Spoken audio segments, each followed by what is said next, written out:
내 아들아, 내가 그토록 애타게 원했던 그 모든 것. 돈, 건물, 땅. 이제 그 모든 것이 너를 비껴가는 순간을 똑똑히 보거라. 나는 차갑게 가라앉은 병실 침대에 기대어 하얗게 질린 아들 한재우와 며느리 최설인의 얼굴을 바라보았다. 그들의 입꼬리가 미세하게 경련하는 것을 보며 평생 느껴보지 못했던 싸늘한 만족감이 내 가슴 깊은 곳에서 피어올랐다. 충격적인 첫 대사였다.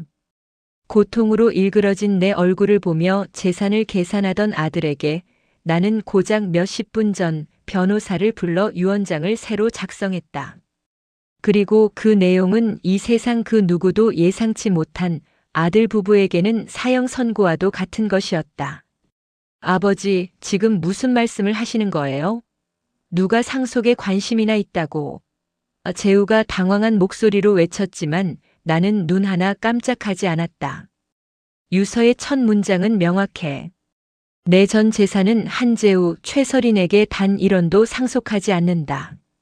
그 순간 재우의 눈빛이 탐욕과 분노, 배신감으로 번쩍이는 것을 나는 똑똑히 보았다. 이것이 내 아들의 진짜 얼굴이었다. 평생 가족이 전부라고 믿고 살았던 내 삶에 대한 가장 혹독하고 가장 소름 돋는 대가였다. 하지만 그들의 충격은 이제 막 시작된 작은 파도일 뿐이었다. 진정한 쓰나미는 이제 곧 시작될 터였다. 나는 조용히 입꼬리를 올렸다. 너희가 평생 무시했던 그 낡은 식당이 사실 너희가 상상도 못할 비밀을 품고 있었다는 걸 알면 그때는 어떤 표정을 지을까? 이 짧은 순간 나는 71년의 인생에서 가장 통쾌하고 가장 슬픈 결정을 내렸다. 구독과 좋아요는 영상 제작에 큰 힘이 됩니다. 내 이름은 한도현. 올해 일은 하나다. 사람들은 나를 한결식당의 우직하고 고집 센 주인장이라고 불렀다. 20대 혈기왕성할 때 맨손으로 시작해 이 작은 동네에서 40년 넘게 버텨낸 식당이다. 간판은 낡았고 식탁은 때가 탔지만 내 식당의 뚝배기 해장국 하나만큼은 이 동네의 역사가 녹아있다고 자부했다. 나는 가족이 전부라는 신념 하나로 이 모든 것을 일구었다. 이 식당은 내 삶의 전부였고 곧 내 아들 한재우에게 남겨줄 유산이라고 생각했다. 재우는 올해 45이다. 번듯한 대기업 부장 자리에 앉아있고 강남의 좋은 아파트에서 살고 있다. 나는 내 아들이 나보다 훨씬 나은 삶을 산다는 사실에 늘 뿌듯했다. 비록 그 뿌듯함 속에 알 수 없는 서운함이 그림자처럼 드리워지긴 했지만 아버지, 제발 그 낡은 식당 좀 정리하세요. 요즘 사람들이 누가 그런 데서 밥을 먹어요? 위생도 문제고 이미지도 구식이고.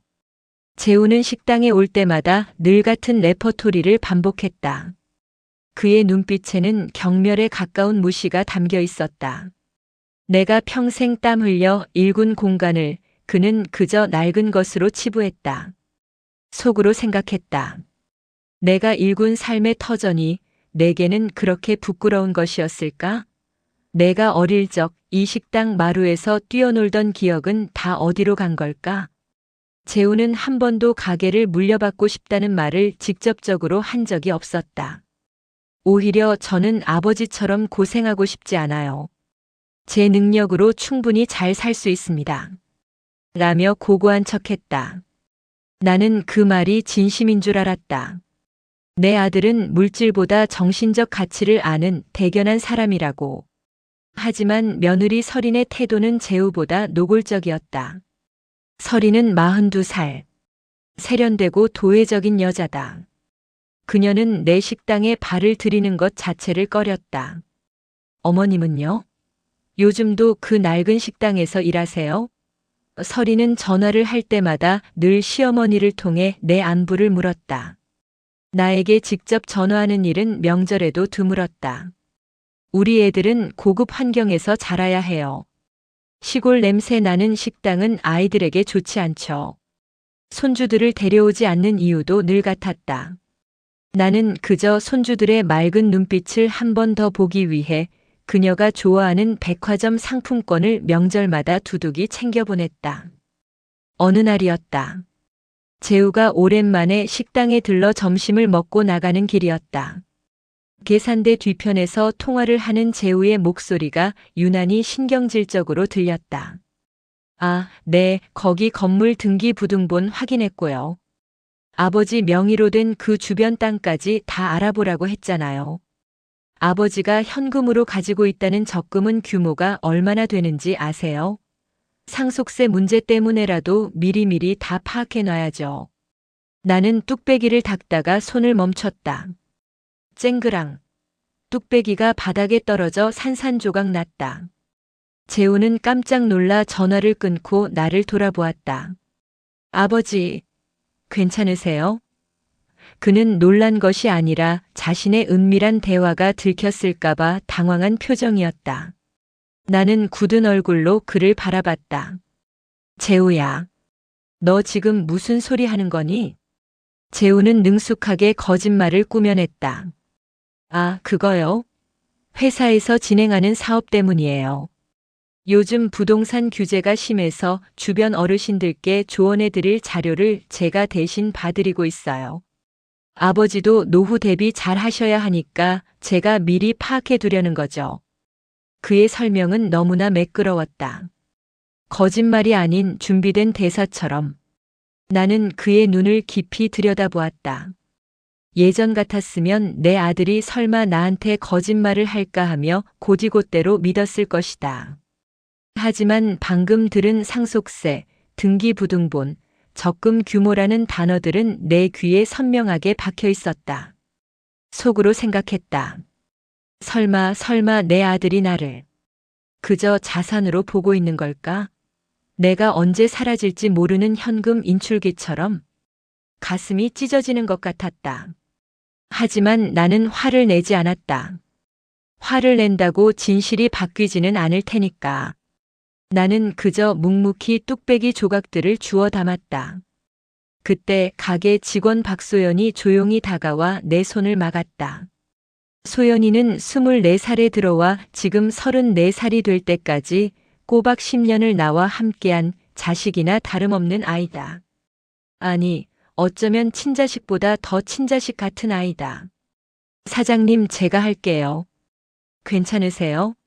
재우 씨는 아버지 좀 쉬게 해드리고 가세요. 소연이의 눈빛에는 재우를 향한 경계심이 역력했다. 소연이는 내 아들이 올 때마다 나를 불편하게 하는 그의 행동을 지켜보고 있었다. 재우는 서둘러 자리를 떴다. 네, 그럼 아버지, 다음에 또 올게요.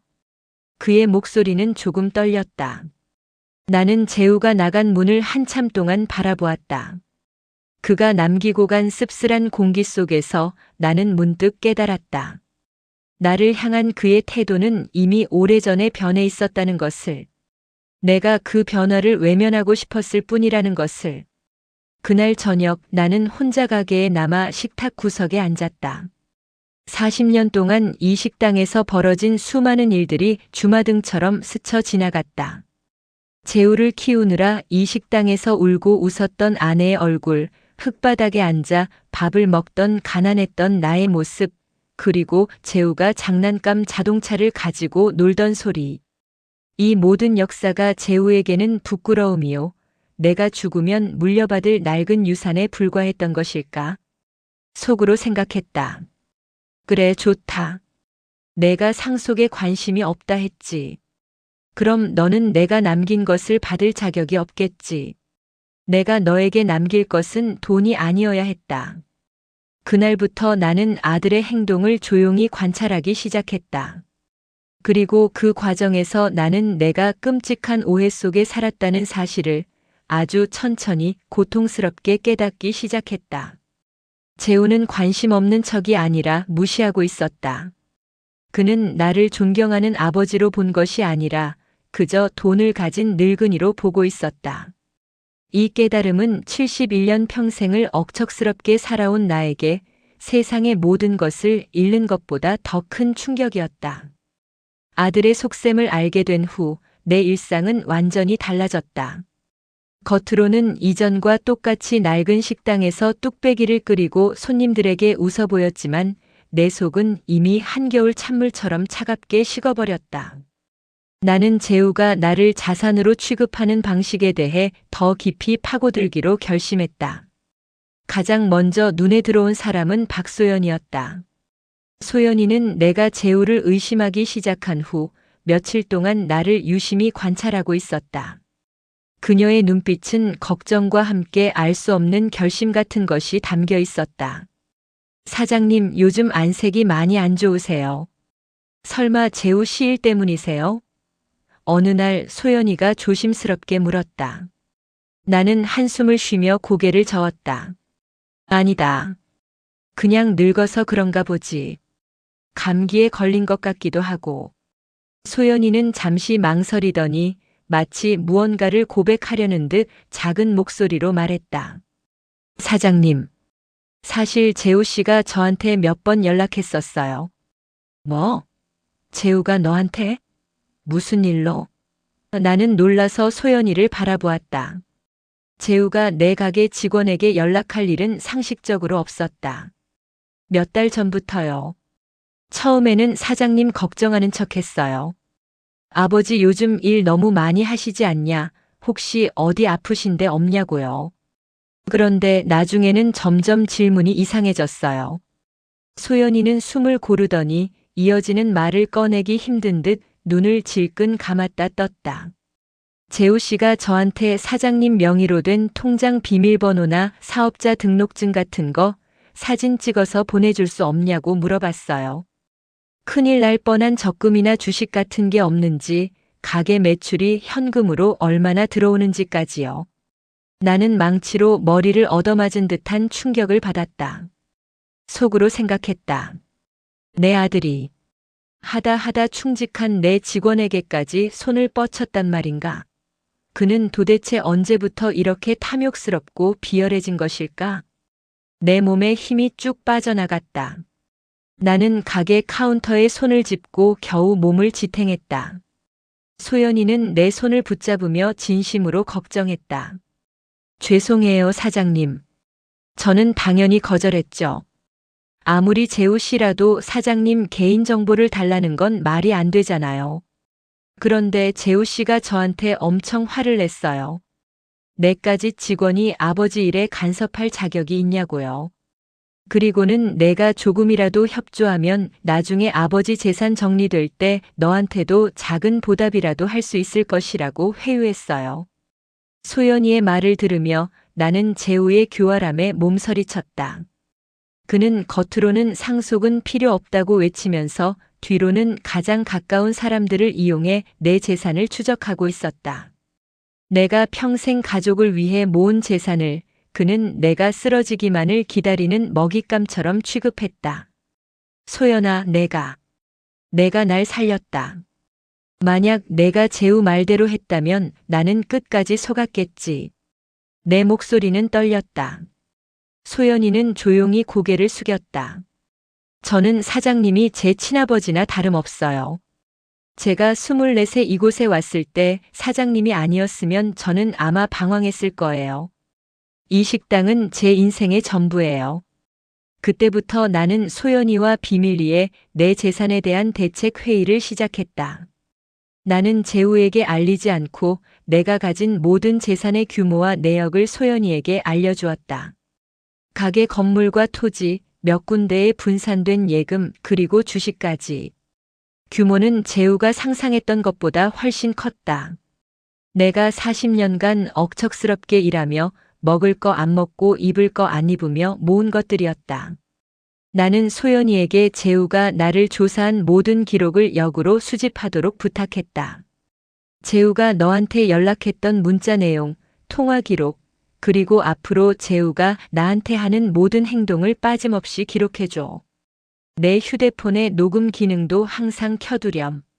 소연이는 처음에는 주저했지만 내 단호한 결심을 보고 이내 고개를 끄덕였다. 사장님, 저 믿으세요.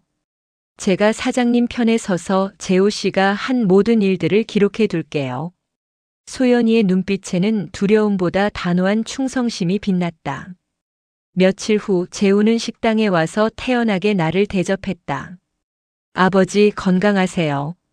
제가 곧 승진하면 강남으로 모셔서 더 좋은 환경에서 지내실 수 있게 해드릴게요. 물론 이 낡은 가게는 정리하셔야죠. 나는 겉으로 웃었지만 속으로는 피눈물을 흘렸다. 속으로 생각했다. 내가 나를 모셔가겠다고. 아니, 내가 원하는 건 나라는 사람이 아니라 내가 가진 건물의 등기부등본이겠지. 내가 말하는 좋은 환경이란 내가 내 눈앞에서 사라지고 내가 내 재산을 갖는 환경이겠지. 나는 재우의 말을 들으며 그의 속삭임이 얼마나 가식적인지 정확히 알 수 있었다. 그는 상속을 필요 없다고 말하면서 나를 모셔가겠다는 달콤한 말로 내 재산을 통째로 삼키려 하고 있었다. 이중적인 그의 모습은 나를 더욱더 단단하게 만들었다. 그날 밤 나는 잠을 이루지 못하고 천장을 응시했다. 가족이 전부라는 나의 신념이 이렇게 처참하게 무너질 줄은 몰랐다. 평생 짊어지고 살았던 아버지로서의 무게가 이제는 나를 짓누르는 족쇄처럼 느껴졌다. 나는 침대에서 일어나 조용히 방 한쪽 구석에 있는 금고를 열었다. 그 안에는 내가 평생 모은 재산 관련 서류들과 가장 소중히 간직했던 아내의 사진이 들어있었다. 나는 아내의 사진을 들고 속삭였다. 여보, 미안해. 내가 재우를 이렇게 키웠어. 하지만 이제라도 늦지 않았겠지? 내가 마지막으로 할 수 있는 일은 돈의 가치가 아닌 인간적인 도리의 가치를 가르쳐주는 일일 거야. 내 손은 떨렸지만 내 마음은 이상할 정도로 평온했다. 나는 모든 것을 잃을 각오가 되어 있었다. 잃는 것이 아니라 나를 배신한 사람들에게서 나의 가치를 되찾는 과정이라고 생각하기로 했다. 이 거대한 비밀의 전조는 이미 시작되었다. 곧 폭풍이 휘몰아칠 것이고 그 폭풍의 끝에서 나는 내가 진정으로 사랑해야 할 사람들을 발견할 수 있을 터였다. 나는 소연이와 함께 다음 단계로 나아갈 준비를 했다. 갈등은 내가 쓰러지면서 폭발했다. 어느 날 새벽이었다. 뚝배기 해장국 육수를 끓이다가 갑자기 정신을 잃었다. 마지막 순간에 내 머릿속에 떠오른 것은 재우의 얼굴이 아니라 사장님 하고 외치던 소연이의 절규하는 목소리였다. 소연이는 평소처럼 나보다 일찍 출근해 가게 준비를 돕고 있었고 그녀가 아니었다면 나는 아마 뜨거운 육수 통 앞에서 의식을 잃었을 것이다. 눈을 떴을 때 나는 병실 침대에 누워 있었다. 코에는 산소 호흡기가 꽂혀 있었고 온몸의 기운이 솜처럼 풀려 있었다. 의사는 과로와 스트레스로 인한 일시적 쇼크 상태라고 했지만 내 몸은 이미 한계에 다다랐음을 스스로 느끼고 있었다. 그리고 그 순간 평소 얼굴 보기 힘들던 아들 한재우와 며느리 최설인이 병실 문을 열고 들어왔다. 그들은 고급 외투를 입고 걱정보다는 당황과 짜증이 섞인 표정으로 나를 내려다보았다. 아버지, 괜찮으세요? 갑자기 이게 무슨 일이에요?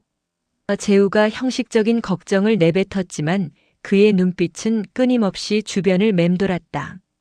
그의 시선은 내가 정말로 위험한 상태인지 아니면 이 상태가 오래갈 것인지 계산하는 것처럼 느껴졌다. 잠시 후 재우는 설인과 함께 병실 문 밖으로 나갔다. 나는 눈을 감은 채 미세한 신음소리도 내지 않고 그들의 대화에 귀를 기울였다. 그들의 대화는 충격적이었다. 내가 쓰러진 것이 아니라 마치 내가 드디어 결정적인 시점을 만들어낸 것에 대한 안도감처럼 들렸다. 여보, 아버님 명의로 된 건물은 어떻게 되는 거죠? 혹시 유서 같은 건 미리 정리하셨나요? 갑자기 돌아가시면 상속 절차가 너무 복잡해져요. 특히 그 낡은 식당 건물, 그거 재개발 들어갈 수도 있는 땅이잖아요. 설인의 목소리는 차갑고 단호했다. 마치 비즈니스 회의를 하는 것 같았다. 재우가 낮은 목소리로 대답했다. 내가 알아보니 법정 상속 지분은 문제없어. 문제는 아버지가 현금이나 예금을 어디에 숨겨뒀는지야. 그리고 아까 그 여자 직원 박소연 말이야. 아버지랑 너무 가깝지 않아? 내가 볼 때 아버지가 소연이한테도 뭔가를 줄 것 같아 불안해. 당장 저 여자부터 내보내야겠어. 그때 설인이 한층 더 냉정한 질문을 던졌다. 병원비도 우리가 다 낼 수는 없어요. 보험 처리되는 건가요? 안 되면 아버님 통장에서 내야죠. 우리가 왜 우리 돈을 써요? 그리고 여보, 만약 아버님이 깨어나지 못하시면 그 가게는 누가 관리하게 되나요? 그 여자 직원이 맡게 두면 안 돼요. 건물 관리인이 우리 돈을 횡령할 수도 있어요. 나는 듣고도 못 들은 척 눈을 감고 있었다. 심장이 쿵쾅거렸다. 내 아들과 며느리는 내가 병실에 누워 죽어가는 이 순간에도 나를 걱정하는 것이 아니라 내 재산을 어떻게 하면 더 안전하게 더 많이 가로챌 수 있을지 계산하고 있었다. 속으로 생각했다. 그래. 너희에게 나는 이 정도였구나. 내가 평생 짊어지고 살았던 가족이라는 울타리가 너희에게는 그저 재산을 지키는 감옥이었구나. 가슴에서 뜨거운 무언가가 치밀어 올랐다. 그것은 슬픔을 넘어선 격렬한 분노였다. 분노는 나를 죽음의 문턱에서 되살리는 강력한 약이 되었다. 나는 눈을 감은 채 내 마음속에서 단단한 결심을 했다. 내가 너희에게 해줄 수 있는 마지막 가르침은 돈이 아니다. 인간의 도리를 저버린 대가가 무엇인지 이 아버지가 온몸으로 보여주마. 나는 조용히 숨을 고르고 이내 눈을 떴다. 재우와 설이는 놀라서 내 얼굴을 바라보았다. 아, 아버지, 깨어나셨어요? 괜찮으세요? 재우가 급히 들어와 침대 옆에 앉았지만 그의 눈빛은 여전히 불안정했다. 나는 힘겹게 손을 들어 그의 손을 잡았다. 재우는 당황했지만 이내 부드러운 미소를 지었다. 아마 이제 재산을 물려받을 때가 되었다고 생각했을 것이다. 재우야, 내 통장, 내 금고, 거기에 중요한 서류가 있다. 나는 숨을 헐떡이며 말했다. 재우의 얼굴에 화색이 돌았다. 네, 아버지. 걱정 마세요. 제가 다 잘 챙겨둘게요. 혹시 비밀번호 같은 거 저한테 알려주실 수 있을까요? 나는 그를 응시했다. 그리고 아주 미세하게 고개를 저었다. 아니다. 그건 내가 아니라 소연이에게 말해야 할 것 같구나. 재우의 얼굴이 순식간에 굳어졌다. 설인도 옆에서 흠칫 놀라는 기색이었다. 아버지, 지금 무슨 말씀을 하시는 거예요? 저 애한테요? 저 애는 우리 가족도 아니잖아요. 우리 일에 왜 저 애가 끼어들어야 하는 거죠? 재우는 분노를 참지 못하고 목소리를 높였다. 그의 본색이 여과 없이 드러나는 순간이었다. 나는 미소 지었다. 그것은 조롱에 가까운 씁쓸한 미소였다. 가족. 그래, 가족. 나는 지금 내가 말하는 그 가족의 의미를 다시 생각하고 있다. 재우는 더 이상 말을 잇지 못하고 입술을 깨물었다. 나는 온몸에 힘을 쥐어짜내어 말했다. 나는 퇴원하겠다. 이대로 병원에 누워 너희의 계산을 듣고 싶지는 않구나. 며칠 후 나는 간신히 퇴원하여 집으로 돌아왔다. 소연이가 나를 극진히 보살펴 주었다. 그녀는 내가 아플 때도 가게를 완벽하게 지켰고 내 식사를 정성껏 차려주었다.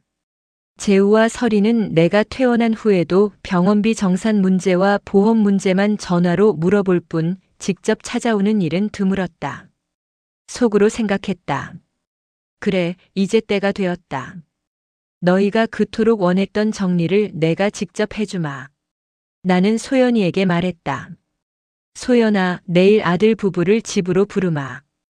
그리고 너도 함께 있어줘야겠다. 너희가 그토록 알고 싶어 했던 비밀을 이제 풀어줄 시간이 된 것 같구나. 소연이는 단호하게 고개를 끄덕였다. 그녀의 눈빛은 이미 모든 것을 알고 모든 것을 감당할 준비가 된 전사와 같았다. 가족이라는 이름으로 내게 칼을 겨눈 그들과 피 한 방울 섞이지 않았지만 나를 진심으로 아끼는 소연이의 모습은 극명하게 대비되었다. 나는 내 인생의 마지막 갈등의 무대를 준비하고 있었다. 이 붕괴된 관계 속에서 나는 새로운 삶을 찾을 수 있을까? 아니, 찾을 것이다. 이 모든 고통과 분노가 헛되지 않도록. 퇴원 후 3일째 되던 날, 나는 재우와 설인을 집으로 불렀다. 집은 늘 그랬듯이 고요했고 그 고요함 속에는 곧 폭발할 것 같은 긴장감이 감돌았다. 재우와 설이는 깔끔한 정장 차림으로 나타났다. 그들의 얼굴에는 드디어 올 것이 왔다는 기대감과 은근한 승리감이 교차하고 있었다. 그들은 내가 쓰러진 후 모든 재산 정리가 일사천리로 진행될 것이라 확신하고 있었다. 아버지, 몸은 좀 어떠세요? 무리하지 마시고 이제 모든 걸 저희에게 맡기세요. 재린이 형식적인 걱정을 내뱉었다. 나는 거실 한가운데 놓인 작은 테이블에 앉아 조용히 봉투 하나를 꺼내 들었다. 유언장이라고 적힌 봉투였다. 재우의 눈빛이 그 봉투에 고정되는 것을 나는 놓치지 않았다.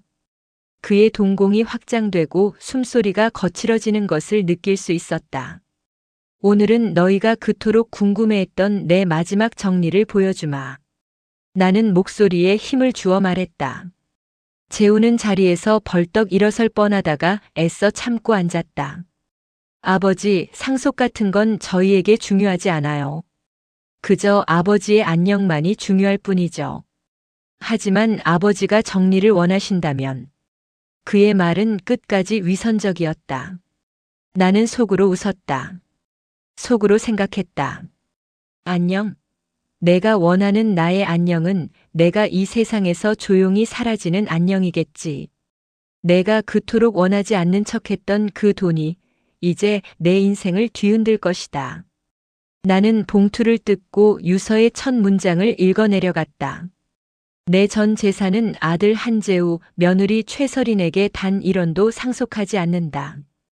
정적이 흘렀다. 숨막히는 침묵이었다.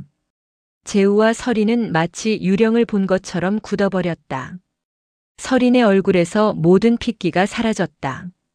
재우는 천천히, 아주 천천히 내게 물었다. 그의 목소리는 믿을 수 없다는 듯 떨렸다. 아, 아버지. 지금 뭐라고 하셨어요? 농담이시죠? 저희가 그동안 얼마나 아버지를. 농담 아니다. 나는 단호하게 그들의 말을 잘랐다. 내 평생의 유산은 내가 아닌 다른 이에게 남겨질 것이다. 재우는 분노를 참지 못하고 테이블을 내리쳤다. 아버지, 이게 무슨 불공평한 처사입니까? 저희는 아버지의 유일한 자식이에요. 저희가 상속에 관심 없는 척했다고 해서 이렇게 배신하실 수 있어요? 그의 위선이 마침내 무너지고 탐욕스러운 본성이 드러났다. 배신? 나는 피식 웃었다. 누가 누구에게 배신을 당했는지 이제부터 보여주마. 나는 소파에 앉아 조용히 기다리고 있던 박소연을 바라보았다. 소연아, 이제 내가 준비한 것을 보여줄 때가 된 것 같구나. 소연이는 조용히 자리에서 일어나 두꺼운 서류철을 들고 테이블 앞에 섰다. 재우와 설이는 소연이를 경멸하는 눈빛으로 쏘아보았다. 그들에게 소연이는 그저 주제 파악 못하는 가게 직원일 뿐이었다. 소연 씨, 당신이 뭔데 우리 가족 일에 끼어듭니까? 당장 이 집에서 나가세요. 설인이 신경질적으로 외쳤다. 소연이는 설인을 무시하고 차분한 목소리로 나를 향해 말했다. 사장님. 재우 씨가 사장님 몰래 진행했던 일들의 기록입니다. 그녀는 서류철을 펼쳐 재우와 그녀가 주고받은 수많은 문자 메시지 캡처본을 보여주었다. 이것은 재우 씨가 저에게 사장님 통장 비밀번호와 적금 규모를 묻기 위해 보낸 문자들입니다. 협조하면 나중에 보답하겠다는 회유와 당장 내 아버지의 돈을 관리하는 직원이 주제넘게 굴지 말라는 협박까지 모두 기록되어 있습니다. 재우의 얼굴이 하얗게 질렸다. 이 여자. 이게 무슨 모함이야. 회사 일 때문에 그런 거라고 했잖아. 회사 일? 나는 재우를 날카롭게 쏘아보았다. 내가 나를 걱정하는 척하며 뒤로는 내 돈을 도둑질하려 했던 게 회사 일이었단 말이냐? 서리는 이 상황을 믿을 수 없다는 듯 떨리는 목소리로 재우에게 속삭였다. 여보, 정말이야? 당신 정말 이랬어? 소연이는 멈추지 않았다. 그녀는 서류철 깊은 곳에서 작은 USB 하나를 꺼내 테이블에 올려놓았다. 그리고 이것은 재우 씨가 사장님 명의로 대출을 검토했던 통화 녹취록입니다. 그 말을 듣는 순간 재우는 완전히 무너졌다. 그는 급히 테이블 쪽으로 몸을 숙여 USB를 가로채려 했다. 안 돼. 그거 함부로 손대지 마. 재우는 거의 울부짖는 것 같았다. 하지만 소연이는 한 발 빨랐다. 그녀는 USB를 들고 뒷걸음질 쳤고 나는 재우의 행동을 막았다. 이게 바로 너의 진실이다, 재우야. 내가 나를 걱정하는 척하면서 뒤로는 내 이름으로 대출을 받아 내 돈을 미리 당겨 쓰려 했다는 사실. 내가 나를 단지 언제 사라질지 모르는 자산으로만 보고 내가 쓰러지기를 기다렸다는 명확한 증거다. 재우는 그 자리에서 무릎이 꺾일 듯 주저앉았다. 서리는 경멸과 분노가 뒤섞인 눈빛으로 재우를 바라보았다. 그들의 관계 역시 이 폭로 앞에서 처참하게 붕괴되고 있었다. 돈 때문에 모였던 관계는 돈이 사라지자마자 그 민낯을 드러냈다. 속으로 생각했다. 내가 나에게 해온 것은 가족의 사랑이 아닌 치밀한 재산 추적이었구나. 내가 나를 속인 그 모든 순간들, 이제 내가 고스란히 돌려받을 차례다. 나는 조용히 소연이를 바라보았다. 소연이는 내게 희미하게 미소 지었다. 그 미소는 수많은 고통과 인내를 이겨낸 자만이 지을 수 있는 단단하고 아름다운 미소였다. 나는 이 순간 내가 평생 찾았던 가족이 바로 이 아이라는 것을 확신했다. 그리고 이제 진정한 반전의 시간이 다가왔음을 직감했다. 아들 부부는 이제 막 절망의 문 앞에 섰을 뿐이다. 그들을 기다리는 것은 내가 20년 동안 준비한 소름 돋는 진실이었다. 재우와 서리는 더 이상 분노할 기력도 없이 넋이 나간 채 테이블 앞에 주저앉아 있었다. 그들의 눈빛은 아직도 유서의 첫 문장을 그리고 소연이가 내놓은 증거들을 믿을 수 없다는 듯 허공을 헤매고 있었다. 그들이 상상했던 시나리오, 즉 아버지가 쓰러지고 유산을 안전하게 물려받는 시나리오는 완전히 깨졌다. 나는 조용히 유서의 다음 페이지를 펼쳤다. 이제는 그들이 상상도 못했던 진짜 반전을 보여줄 차례였다. 너희는 내 재산을 철저하게 조사했지. 건물, 땅, 예금. 하지만 너희가 놓친 것이 있다. 너희는 그저 지금 이 순간 내 명의로 된 재산만을 계산했을 뿐이야. 나는 턱을 괴고 그들을 응시했다. 재우는 여전히 중얼거리고 있었다. 이럴 수는 없어. 아버지는 나한테 이럴 수 없어. 내가 아버지의 하나뿐인 아들인데. 하나뿐인 아들? 나는 그의 말을 되받았다. 내가 나를 아버지로 대한 적이 있었나? 40년 동안 땀 흘려 일군 가게를 낡은 식당이라며 무시했고 너의 자식들까지 그 구식 할아버지에게서 멀리 떨어뜨려 놓았지. 너희에게 나는 언제 터질지 모르는 위험한 자산일 뿐이었어. 하지만 너희가 몰랐던 것이 하나 있다. 나는 소연이를 바라보며 고개를 끄덕였다. 소연이는 이미 모든 것을 알고 있다는 듯 떨리는 손으로 두 번째 서류철을 열었다. 도현 사장님께서 수년 전부터 준비해 오신 서류들입니다. 재우 씨가 사장님 재산을 탐내기 시작했던 바로 그때부터 준비된 내용입니다. 소연이는 차분하게 설명했다. 그리고 소연이가 꺼내든 서류들은 재우와 서린의 눈앞에서 펼쳐진 충격의 두 번째 반전이었다.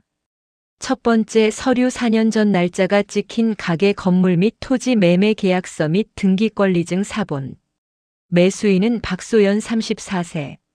두 번째 서류 3년 전부터 현재까지 내 계좌에서 박소연 명의의 통장으로 꾸준히 이체된 적금 및 예금 증서 사본. 모든 현금 자산의 70%에 달하는 금액이었다. 세 번째 서류, 내가 운영했던 한결식당의 사업자 등록명의 이전 서류. 현재 사업자는 박소연 34세. 내가 20년 동안 지켜봤던 사람은 너희가 아니라 박소연이다. 나는 차가운 목소리로 말했다.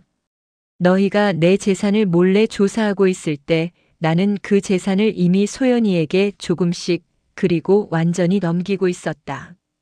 너희가 말하는 상속에 관심 없는 척이 아니라 나는 너희가 탐낼 만한 재산을 아예 남기지 않은 것이다. 재우는 서류들을 믿을 수 없다는 듯이 쳐다보았다. 그의 눈은 충혈되었고 입에서는 헐떡이는 숨소리만 나왔다. 이게 말이 돼? 저 여자한테? 일개 직원한테? 아버지, 저 여자가 아버지를 속인 거잖아요. 저 여자가 아버지 재산을 뜯어낸 거예요. 재우는 현실을 부정하며 소연이에게 책임을 전가하려 했다. 나는 단호하게 말했다. 속여? 너희가 나를 속였지. 소연이는 단 한 번도 나를 속인 적 없다. 나는 자의로 그리고 이성적으로 판단하여 이 모든 것을 소연이에게 맡긴 것이다. 왜냐하면 너희는 내가 가진 돈만을 보았지만 소연이는 내가 가진 사람으로서의 가치를 보았기 때문이다. 소연이는 마지막 서류를 꺼내 보였다. 그것은 내가 재우와 설인 몰래 준비했던 새로운 출발에 대한 계획서였다. 가게를 완전히 새롭게 단장할 계획, 소연이와 함께 지역사회에 봉사할 계획, 그리고 무엇보다 내가 남은 여생을 행복하게 보낼 수 있는 계획이었다. 이 순간 재우와 설인의 얼굴은 질투와 배신감, 그리고 거대한 상실감으로 일그러졌다. 그들은 평생 무시했던 낡은 식당이 사실은 자신들이 탐내던 건물의 주인이 되었고 그 주인이 바로 자신이 경멸했던 직원이라는 사실을 깨달았다. 설인은 울음을 터뜨렸다. 아버님, 저희가 잘못했어요. 저희가 불효했어요. 저희에게는 희망을 주셔야죠. 재우 씨가 회사에서 얼마나 고생하는지 아세요? 저희 애들 학비는 어떻게 하라고요? 그녀의 눈물은 진정한 뉘우침이 아니라 돈을 잃은 것에 대한 절규였다. 재우는 무릎을 꿇었다. 아버지, 제가 정말 잘못했습니다. 상속에 눈이 멀어서. 제가 아버지 마음을 몰랐어요. 제발 이 유언장 취소해 주세요. 제발. 저 여자한테 넘기지 마세요. 제가 아버지께 평생 잘해드릴게요. 나는 그들의 무릎 꿇음을 지켜보았다. 평생 무시하던 자식들이 마지막 순간에 무릎 꿇게 된 이유. 그것은 아버지에 대한 사랑이 아니라 돈을 잃는 것에 대한 두려움이었다. 이 광경이야말로 내가 원했던 참교육의 절정이었다. 나는 그들의 눈물을 믿지 않았다. 이미 너무 늦었기 때문이다. 나는 내 결심을 굽히지 않았다. 재우의 절규와 설인의 오열은 거실을 가득 채웠지만 나는 미동도 하지 않았다. 내 마음은 이미 모든 것을 초월한 평온함에 도달해 있었다. 이 모든 과정은 돈을 지키기 위한 것이 아니라 내가 나 자신을 지키기 위한 것이었다. 나를 돈으로만 보는 이들에게 돈이 전부가 아님을 가르쳐주는 것이 내 마지막 아버지로서의 도리라고 생각했다. 나는 조용히 일어나 창밖을 바라보았다. 창밖에는 내가 40년간 운영했던 가게가 보였다. 이제 그 가게는 소연이의 것이었다. 내가 왜 너희에게 이 모든 것을 남기지 않기로 했는지 그 이유를 마지막으로 들려주마. 나는 차분하게 입을 열었다. 너희가 어릴 적 이 식당은 너희의 놀이터였고 너희의 학교였으며 너희의 전부였다. 너희 어머니와 나는 이 낡은 식당에서 너희를 먹이고 입혔다. 하지만 너희는 성장하면서 이 모든 것을 부끄러운 과거로 만들었지. 너희의 마음속에서 나는 구식이고 낡은 사람이었어. 나는 재우를 똑바로 응시했다. 그는 고개를 떨군 채 흐느끼고 있었다. 너희는 내가 쓰러졌을 때 병실 밖에서 가장 먼저 건물 명의와 유서를 논했다. 너희는 내 생명보다 내 재산이 더 중요했지. 나는 눈을 감고 너희의 모든 대화를 들었다. 그때 나는 깨달았다. 가족이란 피로 맺어진 관계가 아니라 마음으로 맺어진 인연이라는 것을. 나는 소연이에게 시선을 돌렸다. 소연이는 눈물을 글썽이며 나를 바라보고 있었다. 소연이는 20년 동안 묵묵히 내 옆을 지켰다. 너희가 나를 비웃을 때 소연이는 내 뚝배기 해장국 한 그릇에 담긴 정성을 존중했다. 내가 아플 때 소연이는 내 아들보다 먼저 달려와 나를 지켰다. 그녀는 나를 돈을 가진 사장님이 아니라 따뜻한 아버지로 대접했다. 평생 같이 일해준 사람에게 주고 싶었다. 나를 가족으로 대해준 사람은 피가 아니라 마음이었으니까. 재우는 고개를 들고 소리쳤다. 아버지, 이건 불공평합니다. 저 여자는 우리 가족을 파괴했어요. 나는 단호하게 대답했다. 내 목소리는 71년 평생 가장 강하고 명확했다. 불공평? 불공평이 뭔지 보여줄까? 너희가 나한테 해온 게 바로 그거야. 너희는 나의 인생, 나의 사랑, 나의 헌신을 너희의 탐욕으로 불공평하게 짓밟았어. 이 유언장은 절대 취소될 수 없다. 법적으로 완벽하게 정리되었다. 너희가 지금 흘리는 눈물은 돈을 잃은 슬픔일 뿐, 나를 잃은 슬픔이 아니라는 것을 나는 안다. 그러니 이만 나가거라. 그리고 너희의 능력으로, 너희의 힘으로 너희가 원하는 고급 환경을 스스로 만들어 보아라. 재우와 설이는 더 이상 저항하지 못했다. 그들은 모든 것을 잃은 패잔병처럼 씁쓸한 표정으로 집을 나섰다. 그들의 등은 절망과 후회로 가득 차 있었다. 그들의 마지막 모습은 나에게 깊은 슬픔을 안겨주었지만 후회는 없었다. 나는 그들에게 돈보다 소중한 가치를 가르쳐 주었고 나 자신에게는 진정한 가족을 선물했기 때문이다. 그 후 몇 주 동안 재우 부부는 몇 번이고 나를 찾아왔다. 그들은 용서를 빌고 유언장을 철회해달라고 애원했다. 하지만 나는 아주 단호하게 선을 그었다. 내게 남은 시간은 나를 소중히 여기는 사람들과 보낼 거다. 너희가 내게 해줄 수 있는 것은 이제 더 이상 없다. 나는 소연이와 함께 가게를 새로 단장하기 시작했다. 간판을 바꾸고 식탁을 교체하고 메뉴를 정비했다. 소연이는 한결 식당을 지역에서 인기 있는 정겨운 식당으로 다시 일으켰다. 그녀는 가게의 주인이 되었지만 여전히 나를 사장님이라고 부르며 극진히 모셨다. 나는 그녀에게 말했다.